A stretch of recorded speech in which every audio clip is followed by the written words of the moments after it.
making chili biltong in 3 different ways. Come check out how this turns out. Today we're going to make some chili biltong, but we're going to do it in 3 different ways. I'm going to cut the biltong normally in a big stick, and then we're going to have little sticks, which we call Stokkies in South Africa, and then we're just going to do thin slices, sliced biltong. Let's see what it goes, which one tastes better. If you've got a favorite, just let me know in the comments. So I got myself a nice piece of silver side here, and then we'll just go through the process of getting it cut up into the different sections. We'll start with a couple of the normal big pieces, as we normally make it. And then we'll look at some strips and stokkies as we go. Okay, as with all the time with biltong, you always want to cut it with the grain. That's really quite important, so that when you're slicing the biltong, it's going against the grain. It makes it so much more tender. So this is where we're going to go. So I think we'll just start off with a couple of normal slices. So I normally just do about 1 inch thick on the normal slices. And now we're going to start with the strips.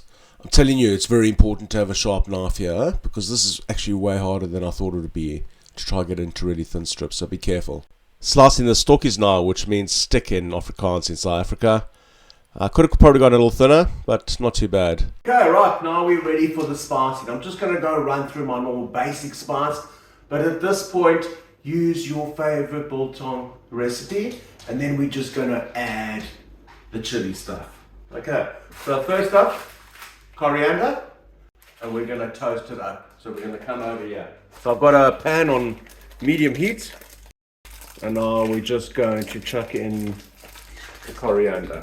And we're just going to let it heat up. It's really smelling good now. It's been toasting for a bit. And now we're just going to crush it in a pestle and mortar. And that'll give us a nice, just take your time. You want to crush it. Not too absolutely fine. You still want a little bit of shells there. That adds a little bit of texture. We want that in there. Oh my goodness, the smell. I wish you could smell this. Just beautiful. Just keep it going. Keep it going. I'm just using some chili powder. It's going to be about a teaspoon per kg. Round about it. If you like it really hot, chuck more in. About 2 teaspoons for us is about right. So I'm also going to actually put some chili flakes over the top. We'll chuck this on there as well. Okay, next you just want to do a bit of vinegar. Got some cider vinegar, malt vinegar. You could chuck all sorts of whatever you dig in there. I just need enough to wet all the biltong. And this just helps keep the mold off. And we're just going to pour it over them. Pour it over here. Now you're just going to get in there. Every single piece has got to be nice and wet. Okay? Okay. And that's where we're going to start layering the flavours. Right, it's been 24 hours and we're ready to hook up all the biltong, and then we're going to hang it. But first, we need to add some chili flakes. So I've just made my own hooks here. You can just use steel paper clips or pre-made hooks. And we're just going to hook up each piece of meat. Right, here we go. Let's hang it up. Just going to hang it up in my trusty old biltong box. It's a good time of year. We're just coming into winter. Don't really have to worry about flies or insects. Just got a normal stand-up fan blowing into the box. Don't have the light or internal fan of the box working. And this is 3 days later. This is the stokkies and strips. They dry nice and quickly. That's the beauty about them.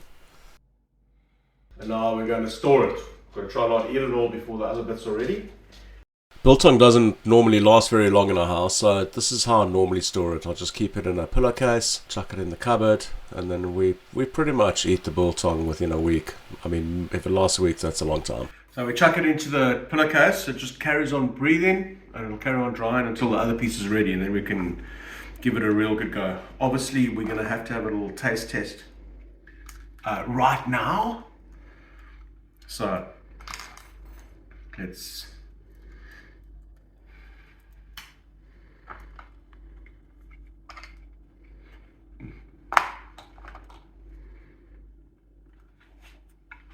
Definitely dry. It really tastes that chili. It's not overpowering. If you really like it hot, from what I taste, you probably add another teaspoon or two. But oh, it's lovely.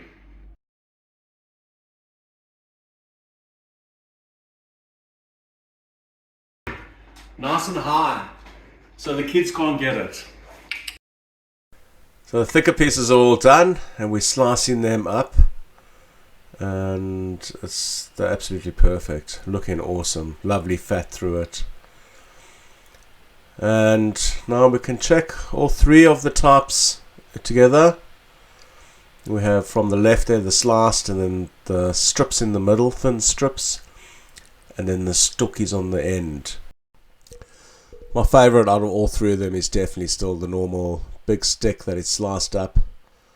It's just so much juicier and more flavour through it. The strips, I don't think I'll do them again really. They're just too hard and toughy to eat. I mean, still good. Better than no biltong at all. And then the Stokkies, they're great. Great little flavour, nice little snack, but not as nice as the sliced. Still very dry inside. Just giving them a bit of a test here. You can see how they bend there. They could probably be a bit wetter. Stokkies normally very dry. But they do get tougher to eat. One thing I wouldn't mind trying out, I'm not sure if anyone else has tried this, but if you sliced the meat against the grain to start with for the Stokkies, I wonder if that'll make any difference, make it easier to eat. Maybe that's another project in the future. Thanks for joining me. If you like what you see, please subscribe, hit the like button.